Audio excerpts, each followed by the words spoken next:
All right, everybody, and welcome. Hopefully my audio is working fine. We're getting some weird little, of course, software updates, and it's like everything else in the world, changes your workflow completely. It's just one of those weird days. You guys ever have those? I guess I'm probably talking to the choir here. I mean, knowing the field that we're all in, there's a lot of weird days in the field. But literally, my awesome blue lights back there stopped working, and it is what it is. Anyway, it's Friday, so we're all happy about that. So thanks for hanging out and showing up to the Hubcast. We appreciate it. If this is your first time here, number one, I'll just apologize in advance for that. No, welcome to the show. What we like to talk about is a lot of digital investigation related stuff and challenges that we have as investigators, how we can maybe make the job a little bit easier, trying to share information as much as possible. And a little bit, those of you who don't know me, a little bit about my background. I was a digital investigator for a few too many years, and then moved over into the private sector. And now Cyber Social Hub, what that is kind of just the online community for digital investigators. So it's a place where we can help each other out. And if you get stuck, hopefully someone will have an answer. I've been out of the game a little too long now. I don't always have the answer. I have to talk to much smarter people than myself. Hence, that is an awesome segue into my guest here. If you don't know who this gentleman is, he's been on the show quite a few times. Adam, welcome, sir. Appreciate you hanging out with me again. Thank you very much. Thank you for having me on. Yeah, always, man. Last time we talked was, I guess, just shy of a month now, right? It was the first week of this month. It seems a long time ago already. It does. It's like, man, it was just 3 weeks ago, really. Yeah. We were down in, of course, I can't say much warmer now weather because it's been really hot here where I'm at in Ohio, but it was pretty warm in North Carolina. Yeah. Down at Techno Security. The UK has had 4 days of hot weather this week. Typically, one of those days was when I was doing a webinar. So we've had our summer now. It's over and winter's coming. Right. All right. Define hot there in the UK, because it's funny. You know, I'm all over social media. I like watching it. Nothing warms my heart more than a really bad dad joke meme. I live for those things. But are you going to do the conversion for me? Is that what you're doing? I'm having to do the conversion. Okay, so I was ready to do it. You guys don't consider this as hot, and my US colleagues are always saying that isn't hot. But try putting yourself in a brick house with double glazed windows that is insulated to cope with cold weather, and then put no AC in. And we got up to 80 this week. 80? Yeah. Holy cow, you're right. That's not hot. Yeah, I knew you'd say that. Yeah, no, that's not hot at all. We were, I think we almost reached triple digits. I think it was 2 weeks ago now here. It was so hot. It was insane. But yeah. Megan's like saying anything above 70 is hot, is what Megan says. So yeah, I agree with Megan. Yeah, there it is. There's her comment right there. So, oh goodness. Anyway, how was your travels in and out of Techno Security? Good, I hope. I heard some people had some challenges here and there. Yeah, I think Techno's Wilmington's always an awkward one to get to for internationals because you can never get a direct there. But Wilmington is such a quaint, nice little airport. And flying in on, it's the first time I've ever flown in on I think it was American I flew with, but it's one of those planes where you get on, you've got the aisle seat, and then you've got one seat by the window, and then two the other side. Oh, awesome. Never been on a plane that small before. Was it a prop plane or was it actually a jet? It was a jet, yeah. Okay. I remember when it was in Myrtle Beach, I used to have to fly in from Cleveland. I flew into Newark, and then from Newark, caught a prop plane down to Myrtle Beach, and that was interesting. But no, it's fairly. I went via Philadelphia this time, which now I've got global entry. It's so much easier entering the US. I could imagine so. Yeah, you don't have to. I think the kicker for me was Techno West last year. So it's a direct flight from London to LAX, 12 hours. Yeah. Which is pushing you to the extreme limit. And then you get off the aircraft, and the first thing you want to feel is fresh air. And then you see the immigration line. I was in it for 2.5 hours. So as soon as I got to the airport, I applied for global entry, and the rest is history. Yeah. Yeah. I mean, there's a better way, if you've not kept up with the U.S.'s, political scenario. I think you can just fly anywhere into Mexico and just walk across. It's probably faster than that line you had to wait in. Yeah. And maybe if your election goes right, the wall will become bigger, like the wall of the North. Right. Right, guys. That's a joke. Don't tear me up in the comments. I got to say that now. If you can't take a joke about our political system, you don't need to be here. That's for sure. Yeah, a lot of people who do the transatlantic from Europe, you can actually pass US immigration in Dublin. Apparently, that's one of the ways of sort of combating Really? it. Huh? Yeah, yeah. Interesting. I didn't know that. Yeah, a little tip for people who are coming in from Europe. You can fly to Dublin, clear US immigration, so then you're just straight in. Excellent. That makes it really nice. Have you done that yet? Have you given it a shot? No, I never. I was going to do it, and then I just thought I'll get global entry because otherwise, I'm not one of these people who like connections. So if I can avoid them and fly direct, then I'm going to do that. So yeah, I don't blame you. I hate it. My days of flying I don't do it very often anymore.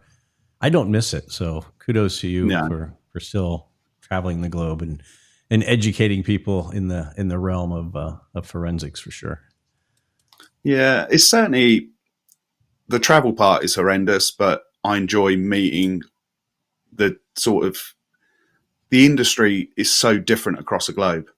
Everybody's facing their own challenges, which are normally imposed on them by their governments, which is really strange. So like the UK is being battered for sort of accreditation and ISO standards, and you go to another country and they're like, don't even know what ISO is. So it's really interesting seeing everyone's pain points. Right. But you could make a solution that could give the US the golden ticket, but it wouldn't then give anyone else any sort of benefit. So yeah, it's a real hard, as a software company, it's hard to find that balance of finding the perfect solution for a global sort of approach, really. Yeah. Yeah. And before we fully dive into the forensic software talk, I want to, obviously you've been on the show before, but I want to refresh anybody who may be watching now and hasn't seen the past episodes, a little bit about your background. Can you tell us about that a little bit? Yeah. So similar to yourself, came from UK law enforcement. So started off as a frontline Bobby with the hat that people can see in the background. Awesome. Is that your actual hat? Yeah. Oh, congrats. It was lost. It was lost. Mine's back there. You can't see it's in the dark, but yeah. Yeah. So in the UK, it's a handball backing, but I lost that for a number of years and then suddenly found it. So I get to keep it now. Right. So in the UK, you start as a police officer, but you don't get given a patrol car because the cities aren't as big as the cities over for you guys. So you sort of learn the trade by walking the beat, as they call it here. Mm-hmm. So I did that and then sort of transitioned into plainclothes, detective work. And I was on a plainclothes drugs team, and sort of the majority of our weeks was going and busting doors down, basically. And I loved it. And that's where my career was going.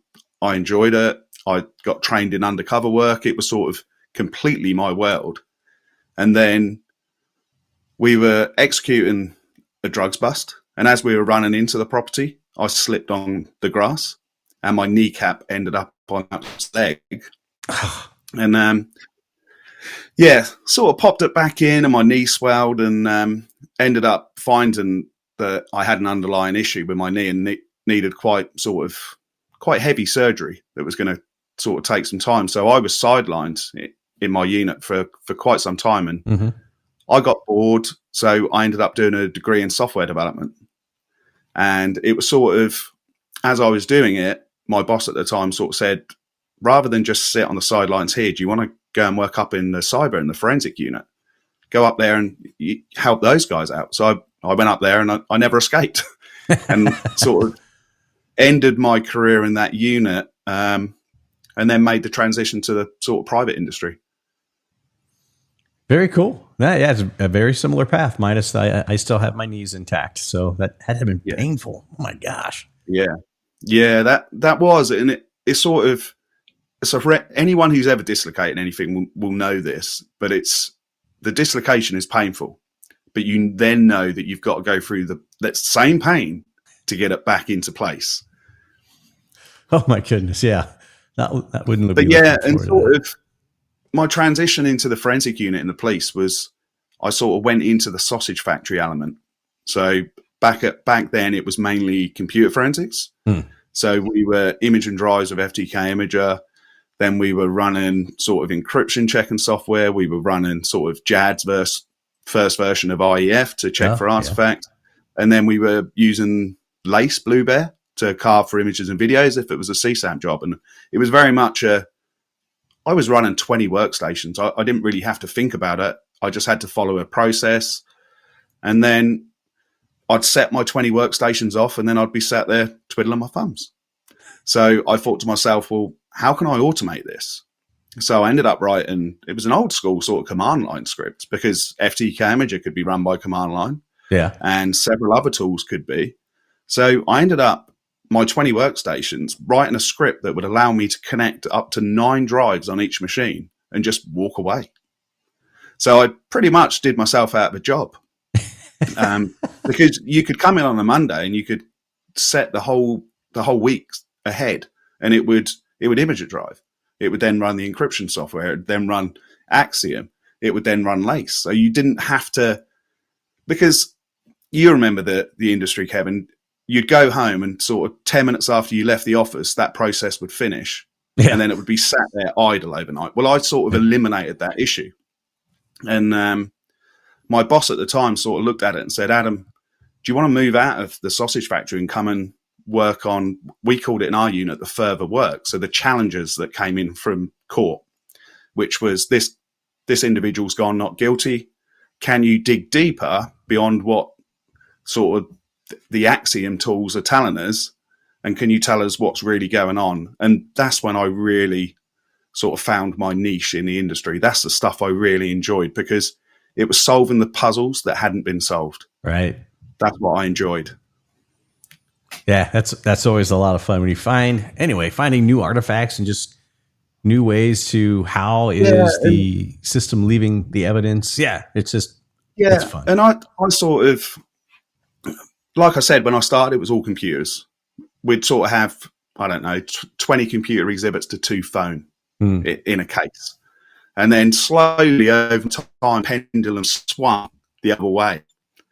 But phones weren't as simple to automate, because you've got to press certain buttons, stand on one leg. You've got to hope that it's a full moon tonight, otherwise you won't get an extraction. And they were really difficult. But what I liked about phones was, because of the nature of them and how much they change, there was no white papers out there. No one had solved that puzzle for you. Because I remember, like, my first computer work, and a suspect was using LimeWire or one of those elements. And I was trying to sort of reverse engineer it and solve that puzzle. And then a quick Google search, and there's 20 white papers on it. So it sort of took the fun out of it. Yeah. It was good because I could quickly find the answer that I was looking for, but I enjoyed the hunt. Yep, I was the same way. Exactly the same way. It's a lot of fun for sure. And now you're with MSAB, which I don't think I mentioned that at all. It's hopefully everyone got it because it's right under your name. So if you missed that, you're not reading the title there. And how long have you been with MSAB now? So I've been with MSAB since 2019. Okay. So 5 years. Very good. Really enjoy it. Great company to work for. Really nice people, and they're just, the people remind me of the cops. They go above and beyond. Yeah. And I think that's why I fit in so well. Yeah. I say it was funny. It seems like every time we go to a trade show, we're almost across from each other now. And that doesn't happen because there's a lot of booths at these trade shows. And now it's twice, 2 in a row, actually, right? Because we were in. Well, I think it's probably because of Steph in our marketing in the US, she likes to keep an eye on you. Yeah, so I think that's probably right. Yeah, to see what's happening. Hey, are they going to be pulling you on? Yeah. I still have my shirt too. I just wore that exact same shirt that you're wearing. Yeah. Not yesterday, the day before yesterday. Yeah, I got that at Techno Security. So and as we're plugging each other. I love it. So sly, just bringing that in. I noticed it was a clear substance and not a pint at all of anything other than. No, you're very honoured. So here in the UK, it's 7:20. Kevin has made me miss happy hour at my local pub, and I'm drinking water. So. I know I'm surprised by that. I'm very surprised. Yeah. So very good. Yeah. So Megan's we're doing product placements. We can do sly product placements every now and then, just slide them in. But no, this MSAB t-shirt, obviously, it was a giveaway for Techno, and it was a giveaway at the event in London I was at recently, and it's really gone down a storm. And we've had probably, I think, only about 2 people who have walked up and instantly converted to binary. What? Which, yeah. That's like the Matrix, right? When the guy was reading the raw code, I was flying by in the Matrix. There was no way I could do that. I remember I had to ask Stephanie. I was like, "Don't make me translate this. Just tell me what it is." I'm not going to give it away. I'm going to make someone translate it. I'm not telling it. Yeah. No, I've never been. I can sort of recognize patterns. So when I've been working on a job and you're looking at sort of timestamps in hex, they do start to pop out at you. Right. And I can recognize certain encoding, but I couldn't look at this and convert the binary off the hat. Right. No.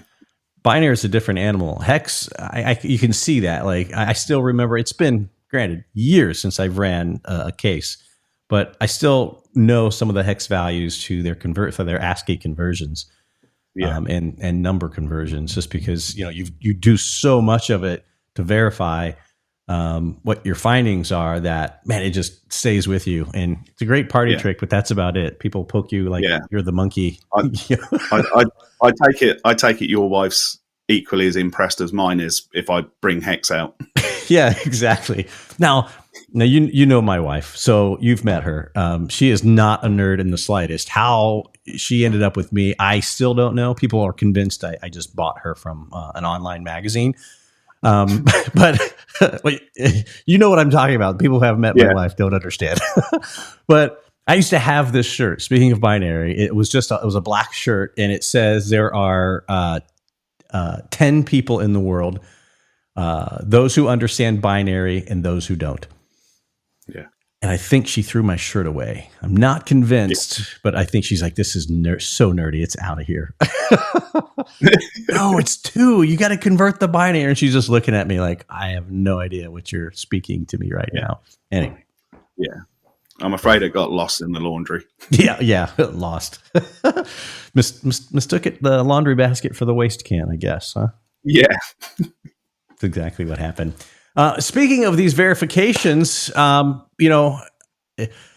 always ask the guest, which I did you as well, say, what are you seeing and what kind of things do you want to talk about? And your response to me was the push buttoners, I think, is what it was. Yeah, it's sort of, and a few sort of industry peers, Alexis Brigoni, Heather Sharpenter, and they've sort of reiterated, and this has been bubbling for a little while, is that this industry is becoming full of operators, full of people who just rely on pushing the button. Yep. And I understand the need to push the button because of the sort of the vast quantity of digital evidence that people are reviewing. But in my mind, you push the button to reveal the low-hanging fruit. But I still want to validate that fruit, and I need the capability to get the high fruit. So there's a place for push button, but if you're just push button without understanding what that button pressing is doing, then you're setting yourself up for a fall, in my opinion. No, I 100% agree. And this is funny. This debate's been going on a very long time. When I was back doing exams too, is, and you get, because I turned into one of these, don't ever push the button, blah, blah. You should know what's going on behind it, which is absolutely 100% still true to this day because of the points that you just brought up. You have to know what the software is doing. And if you don't, you're in trouble.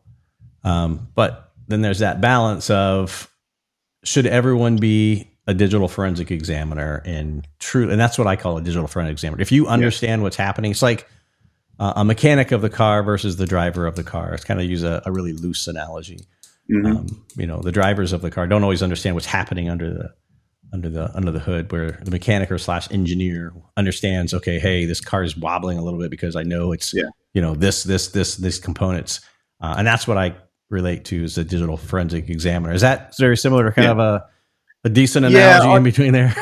No, that is a decent one. And sort of back in my law enforcement days, we were sort of one of the first in the UK that was pushing some of our work out to regular cops and investigators. And initially we got that balance wrong. We found that we were being called to give testimony on stuff that we never would have put before a court of law, because people who were reviewing that evidence didn't understand what they were reviewing. So it took us a lot of to and fro to sort of get it right. And eventually we ended up on almost like a traffic light system that we would say, look, if the evidence falls into this category and it's green, feel free, you can report on that. And by green, I mean it's a Google search or it's a non-deleted SMS conversation or a WhatsApp. Most people can understand that. They've got mobile phones, they've got computers, they can understand it. If it's a Google search, it's going to fall in green. If it's an image, unless it's in camera roll, it's going to fall into amber. And then deleted artifacts would go straight to red. And if they were in amber or red before they went to court, they had to refer it to our forensic unit for advice and assistance. And once we got that balance right, it helped us. It helped us deal with the volume of traffic. But we had to make that investment to get that system right. Mm. Yeah, that's actually a great system that I've never even considered something like that before. It's real similar to, you had mentioned the term operator, which I think's been around for quite some time. I'm not sure who came out with that in the forensic world. And can you explain what you consider an operator level is? I'm assuming it falls in that green analogy that you just gave. Yeah, so an operator, for example, could be tasked with initially reviewing a case. So they're just carrying out keyword searches, or they're just looking at what Google searches have been made. And then they sort of tag the evidence, report on it, and that's the end of sort of their investigation. But the problem is those operators are now starting to report on the amber, the red, with very little understanding of what the tool is doing. Right. Yeah, and they're sort of setting themselves up into dangerous territory. And I would feel for them when they're giving testimony, because that's when you just want the ground to swallow you up if you haven't got the answers. Because just saying MSAB's products told me that, Sailbright's products, FTK, it doesn't cut it in law. And there will be a defense expert who will make you want to jump down that hole before you push down it. That's true. That's a very true statement for sure. I'd be curious if anyone in the audience, real quick, also has a story similar or something that you may think on this topic. Please let us know down below in the chat. And if you're watching this after the live event happens, throw it down in the comments. Always curious to see someone else's thoughts on this and an examiner's thoughts on this, because I know this very topic right here, which I thought was, as soon as you mentioned it to me, it was a great topic. That's not something that's talked about nearly enough. It's been going on for a while now, and I don't know that it's fully been hashed out. And I don't know that it, obviously, you and I here, not over a pint or anything, are going to solve this problem, but we can sure talk about it and hopefully bring it a little bit more to light. Yeah, and some of it is also, a lot of this industry is obviously governmental. It is funded by the government, and money is extremely tight. and lack of training. A lot of people just get given tool training, and not all tool training will teach you what goes on under the hood. It will teach you the magic press button, but sometimes you don't get the explanation of what's actually going on under the hood. And if you're then not, if the budget's not there for you then to go on a vendor neutral course, like here in the UK, it'd be Control F, or in the US, like one of Jessica Hyde's Hexaura classes, something that's vendor neutral, or Spider Forensics, those classes very much teach you what's going on under the hood. But I've been on I've lost count of how many tool trainings I've been on throughout my career, and some of them don't teach you what goes on under the hood. So if you're just one of those operators who's going on the tool training because you've got to tick the box to say that I've been on the tool training and I've passed it, then that's why we're breeding this army of just operators. Yeah, it definitely, and don't get me wrong, I don't think either one of us are downplaying the operator, because it's a much needed role. Because imagine just simple harassment, or here in the U.S. domestic violence with a with a protection order attached to it. As a forensic examiner, that's the last thing you want to do is grab someone's phone because they're breaking a protection order. I mean, that's not. There's much bigger cases, missing kids, children being exploited, than two grown adults that are, back and forth with one another. Yeah, and I sort of liken it to, and I'm running a webinar series at the moment for MSAB, and it's all about going beyond the button. So it's a 3-part series, and I'm 2 down. I've got 1 to go that's happening July 10th, and the first part was all about preparation, and it was all about, and I liken it to, and we sort of say there's a role for an operator and there's a role for a fully trained forensic analyst, and I liken it to, if you had a missing dog, for example, you may send up a missing person. Initially, you may send up a drone or a police helicopter to search a field where they were last seen.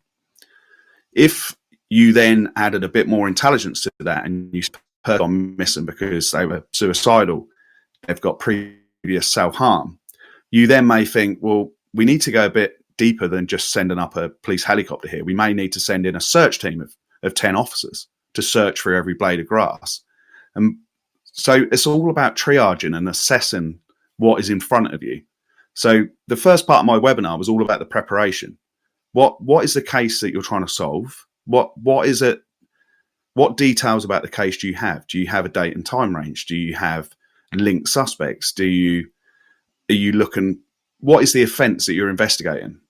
And it was all about have a sort of digital strategy in place, and also make sure that your tool is set up to achieve the best possible outcome.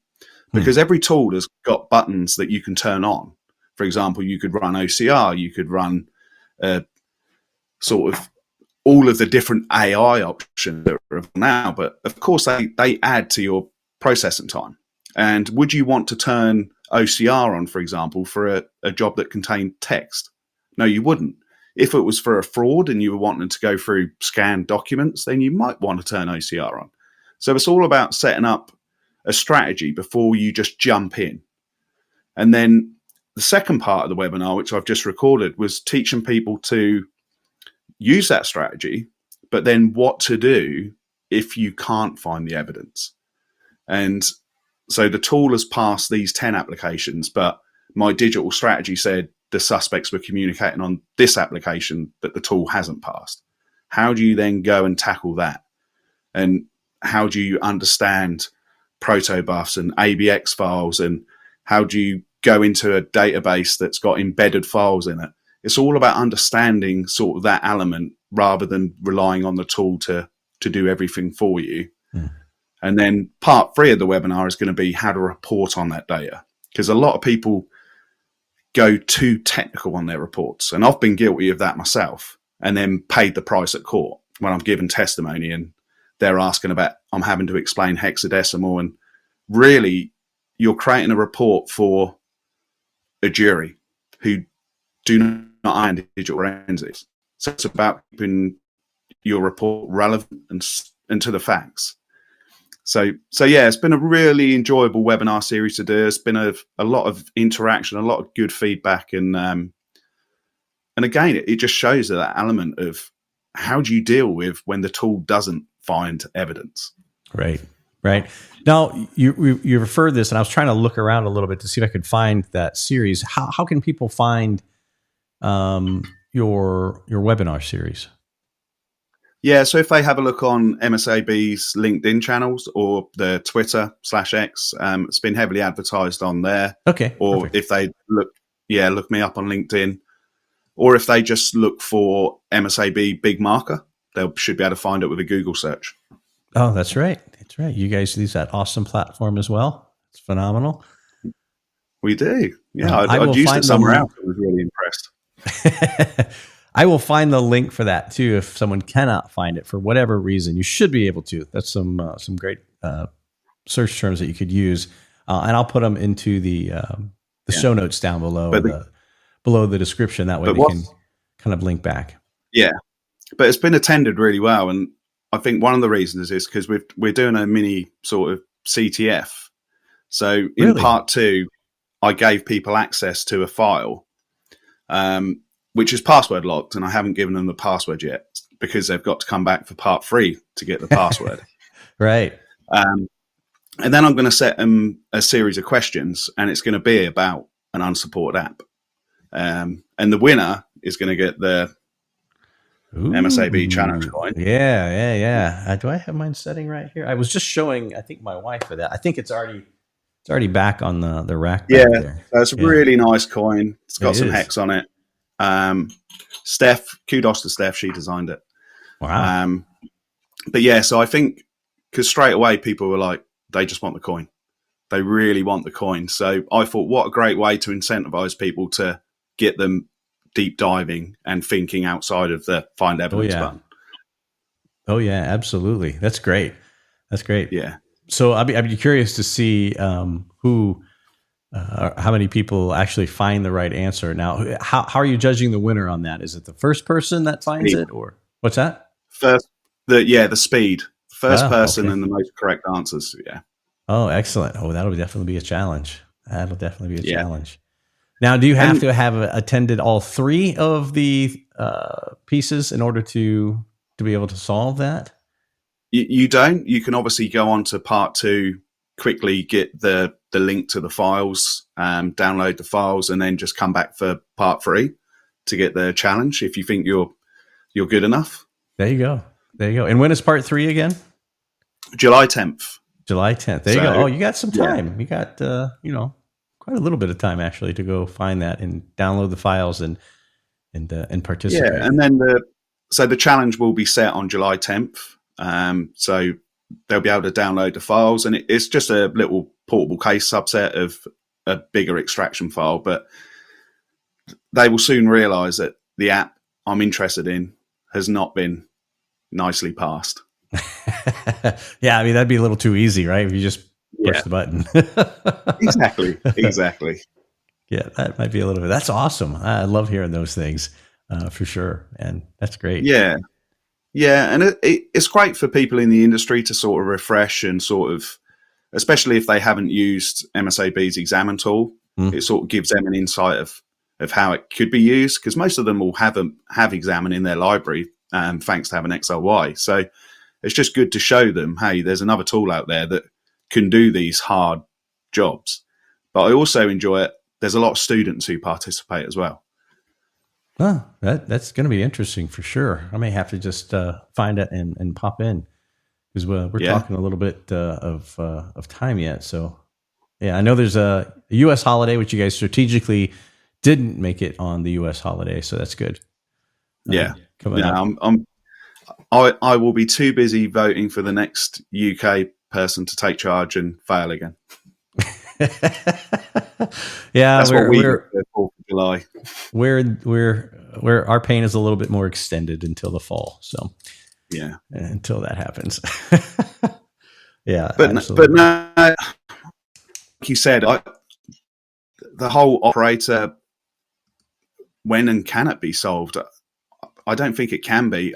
But what I'm just trying to urge people, and this is where the ISO standard in the UK has really hampered people, because like I said at the start, I'm very fortunate that I get to travel the globe and see how different countries handle digital forensics, because it is completely different wherever you land.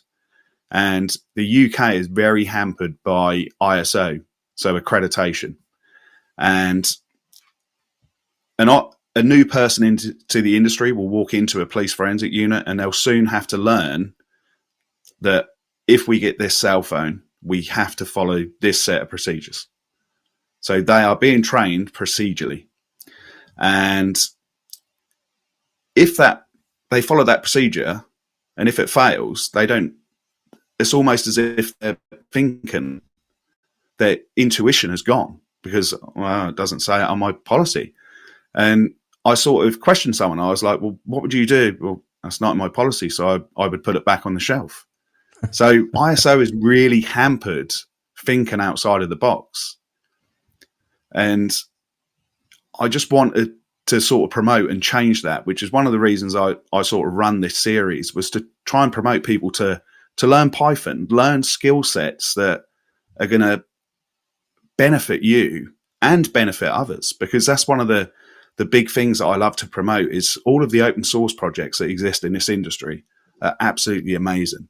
And there's some very talented people out there who have come together, like the DFIR Hitchhiker's Guide that was written for free by the industry. Mm-hmm. The DFIR Discord channel. There's just so many outlets. And when you and I started, Kevin, there wasn't that sort of, you can go onto any of these channels, Cyber Social Hub, the Discord, you can ask any question and there will be people there to help you. Yeah, I love the community. Love the community. Yeah, and it's the whole sharing. I remember I think it was when Alexis had started sort of his blog, and he was trying to solve a problem. And I remember replying to his blog post saying, "Why don't you try Alex Caithness? He's got a parser. It's on his GitHub." And then that introduced Alexis to Alex Caithness, who's here in the UK and is a very talented individual.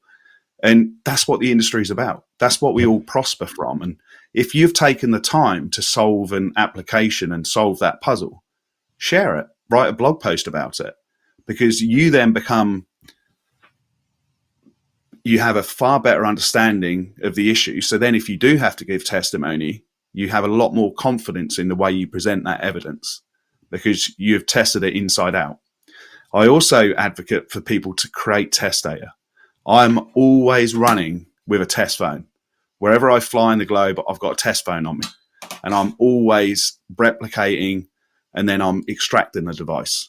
I'm wanting to see what it's doing. And the best way for me to do it is to produce that data on that device. Yep. And then I can test and validate. Because validation is key. And most tools, in my opinion, if they don't allow you to validate, that you shouldn't trust your tool. You should validate it. They're trying to hide something. Yeah, definitely trying to hide something for sure. Yeah, well, if a tool says this number belongs there, well, where did you get that from? Show me where it came from so I can understand as an examiner. And if I have to give testimony, I can give it with confidence. Mm-hmm. If you don't show me, or if you don't make it easy for me, then probably you're going to go and find another tool that does. Oh yeah, without a doubt, without a doubt. For those of you who are, I see people popping in and out of the podcast here. We were talking about a couple series that Adam's doing on for webinars based off the topic we were just talking about. I've posted the link just in chat down below. I did find 3. And then I just reverse engineered the URL and put a 2 in place of the 3, and there it was. So thank goodness for consistent URLs that we could just change it. And I placed that one down into chat as well. I'll put them down into the show notes too, so you guys can go and watch that, because it looks like I have 2 here up on the screen, and I literally can push play, and it's ready to rock. Yeah, I appreciate you sharing that. And I got, especially the first episode, which was about, I had a lot of mock sort of forensic strategy forms. I had a lot of people in the US reach out for those. A lot of people who, and it's like anything in life. If you're decorating a room in your house, or you're planning some renovation or extension, if you don't plan it properly, you're going to regret it. And something will go wrong. Oh boy, absolutely. 100%. So to me, sort of putting that time in at the start of an investigation, it's going to save you so much time in the long run. And it's going to allow you to have a better investigation.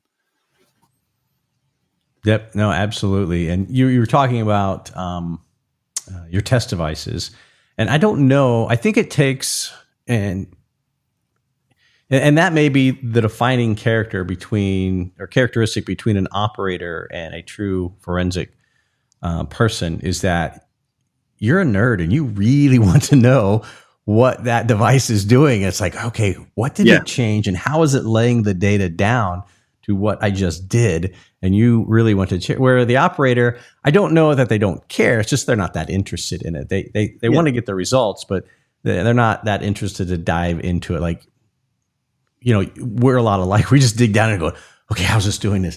And you zone everything out in the world to try to figure this one problem out and to get it solved.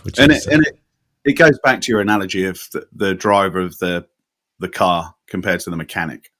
It fits that perfectly, because the driver of the car, sometimes I just want it to get me to A to B. Yeah. That's all I care about. Right. Whereas I want it to get me to A to B, but I also want to understand how it's getting me to A to B. And I was that geek back in the 80s with a Commodore 64, with a magazine, and typing out the code for a game just for it to crash. Right? Yeah. Absolutely. It was like, I'm going to do a basic line. It's like line 10, print, hello world, space, and then end your quotes, and then line 20, go to 10 and run. And that was my extent of the basic back then. Yeah, exactly. And, but I thank my dad for getting me into this industry, because he was the one who, I think he used my brother and I as a way of getting the things he wanted, because he wanted the Commodore 64. Then he went to the Amiga. Then he convinced us that we wanted the NES. Yeah. And we sort of went through, and then my brother had sort of veered off at this point, but my dad and I were building PCs back then. And it sort of really, I've always had that element to me, but then I joined the police, and it sort of, I was very unfortunate to have that knee injury, but then I was fortunate because it sort of put me back to the path I started many years before. Oh yeah, absolutely. Absolutely. We have other Commodore 64 fans in the audience too. Ron was commenting on that too. So no, that's really a great story, and it's a very smart father that you have as well, because I do the same thing with my son. I mean, we have PlayStations and everything else. And of course, I use the excuse it's for the kids. When it's me down here some late nights playing away. Yeah, I've got a 6-year-old son and doing exactly the same now. Of course, he wanted a Nintendo Switch when he was 2. Yes, absolutely. And pretty soon, when wait till he gets, I don't know if he's to the point where he's competitive yet or not, but my son is just now at age 8, where he gets mad when dad doesn't let him win. Yeah, he's starting to get that way, and I'll call it the sport that you guys will understand. So he's just got into soccer, which has made me very, very happy. But yeah, the competitive side of me can't let him win. And oh my God, he hates it. They have to get used to that. That's just the way the world works. Well, I don't know what schools are like in the US, but they teach now that there are no losers here in the UK. And I disagree with that. Yeah, no. Yeah. We'll teach them the right way. Exactly. Yeah. It's my responsibility to teach him that in life there are winners and losers. And you can't win them all. You won't lose them all. That's right. Exactly. I absolutely love it. So I put the links again to the webinar down there. What else is new going on at MSAB? We haven't talked much about the company itself. What do you have going on over there? So literally a major release came out this week. So we tend to have sort of 4 major releases a year, sort of filled in with micro releases in between. And I'm also doing a webinar for the major release next week as well, July 3rd. Really? So I told you off air that I'm webinar. I guess so. Yeah. And I'm going to I'm going to actually, hang on, let me make sure these are all relevant to. Yeah. So I'm going to post one more link here, and this is probably the link I'll end up putting in the show notes instead of just chat here. This is your Big Marker homepage, right? This is all of your webinars. So that's where. Yeah, so people are going to be able to go to that channel. They're going to be able to see what webinars are upcoming and what ones are in the past. But yeah, so next Wednesday I'm doing one on the major release. So I see that. Sort of, going through the details of what's contained. We've been sort of really trying to make the platform more user friendly. So there's a lot of different. Right. Take Android for example. You can have this Samsung S23. But there could be 20 variants of that with 20 different chipsets. And if I'm just a push button user, I will say it's a Samsung S23. Whereas the tool needs to understand, well, it is an S23, but inside it is the Qualcomm chipset or it's the Exynos chipset. And so the dev team have been working really hard behind the scenes to sort of, you press that button and the tool's going to carry out those checks on those different chipsets. So really strong, especially for the Qualcomm side, which is seen heavily in the US. Yeah. If you've got an Android with a Qualcomm, you need to try XRY. Oh, excellent. Makes it a lot easier. No, I'll probably try to tune in for that. That's next, just coming Wednesday now, because today's Friday already. Holy cow. Yeah, so I don't understand where the year's going. I know, it's crazy. But yeah, it's going to be 10 a.m. Eastern for you guys. Sorry, the guys on the West Coast. I have tried, and again, feedback in the comments. So the series that I'm doing, part 1 I did at 10 a.m. Eastern, which was 3 p.m. for me here in the UK and 4 p.m. for the rest of Europe.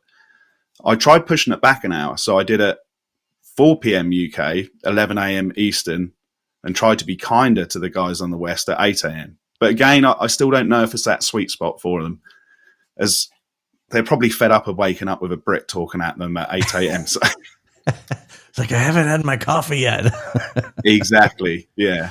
Right. But it's a real hard balance to sort of find that sweet spot that sort of suits Europe and the US. It is. I think those times work for that. I mean, minus California. Sorry, California, but Yeah. Just the way it works. Yeah. And my colleagues in Australia, they always say, what about us? You always forget about us. And I'm like, well, hey, I was a cop and worked night shifts. Maybe if you want to watch the webinars. But no, to be fair to them, I have done a couple of, I think they're 2 a.m. or 4 a.m. I've woke up and spoken to myself a webinar for our Australian market. So I do remember those days. Yeah. Little groggy voice, but you truck through them pretty well. So yeah, of course. So did you used to teach for Australian market as well? I'm guessing. Yeah, global market. So it was a little bit of everywhere. So yeah, and it's a strange feeling talking to yourself in a dark room when the rest of your house is asleep. Yeah, for sure. You try not to be too loud, and so you don't wake the rest of the family up or anything like that. But yeah, no, 100%. And you forget, I was a radio DJ long before law enforcement. So I sat in a room and talked to myself all the time. So I was already well versed at talking to myself. So, and probably with my ratings that I occasionally saw, I pretty much was talking to myself. So. Yeah. I'm sure you weren't, but no. And the other thing here at MSAB we're trying to push it. There's sort of within the mobile industry, there's sort of a lot of discussion around the device state. When you receive a device, a lot of vendors will say, well, we can, and anyone who's watching, the binary on my t-shirt converts to "it depends," because that is the most common question that you will get in mobile forensics. Because depending on a device state, it will depend on what some vendors would say it would depend on what type of extraction you can get. To me, a device states you can get an extraction or you can't. And I say that because here at MSAB, if we've got a device in BFU, so it's before first unlock, then if we support that device, we will get you a full extraction.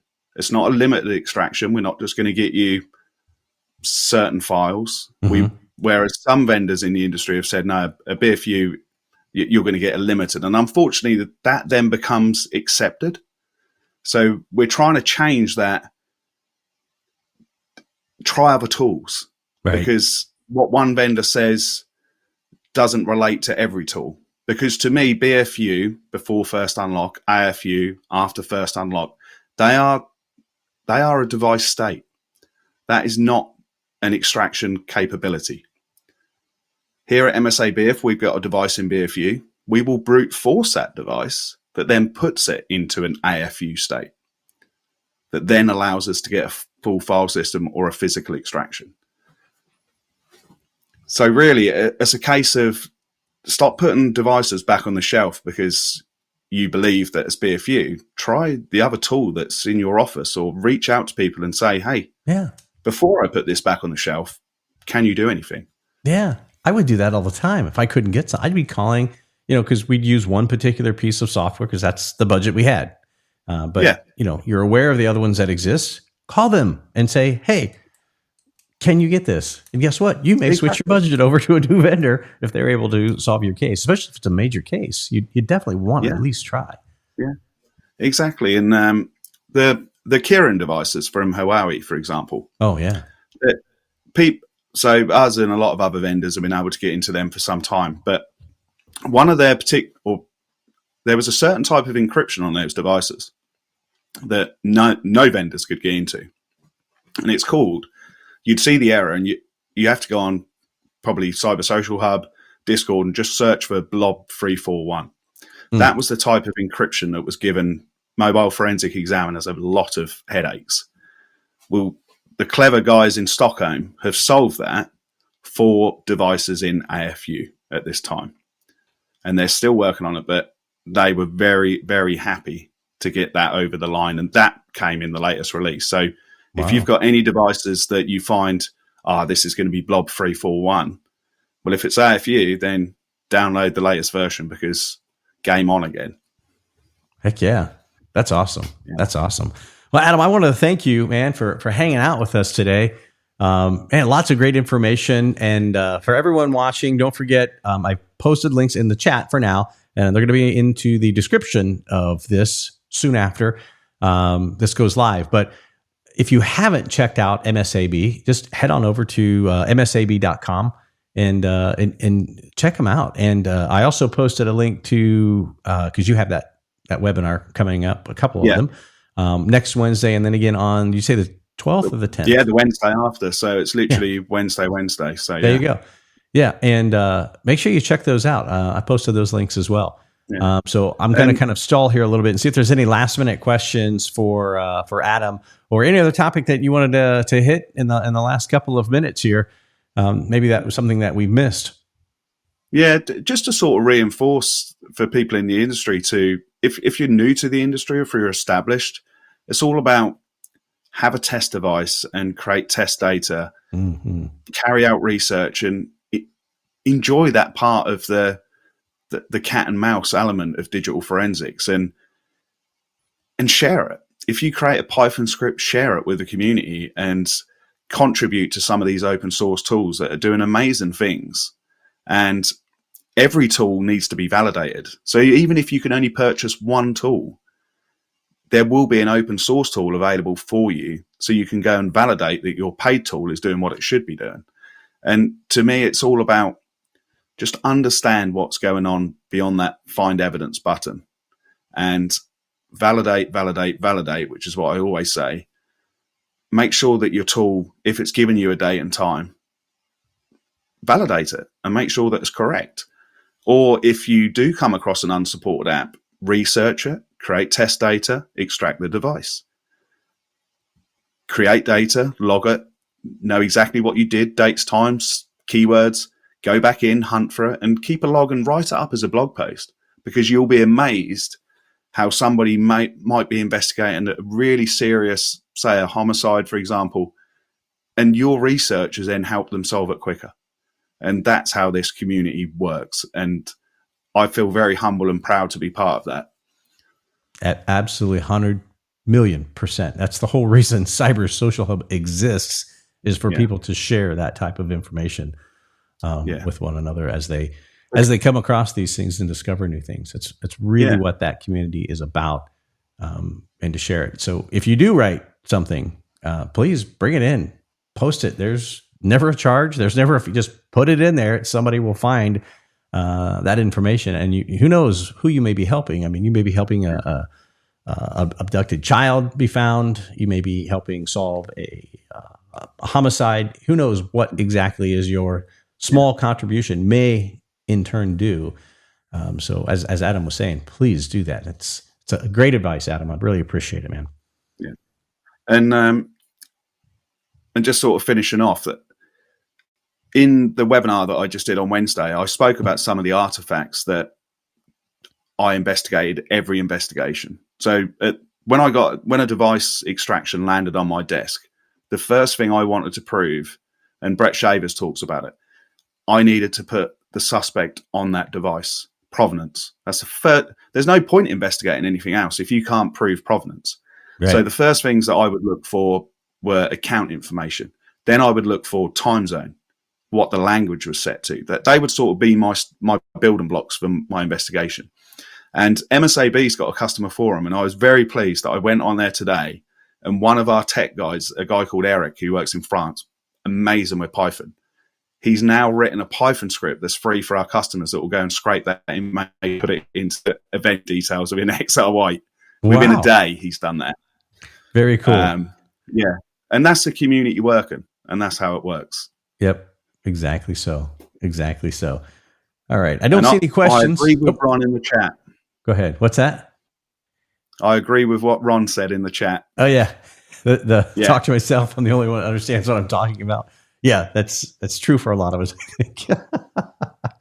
Oh, great. Well, Adam, hey, man, thank you very much for hanging out with us for the last hour. I mean, that hour went by fast.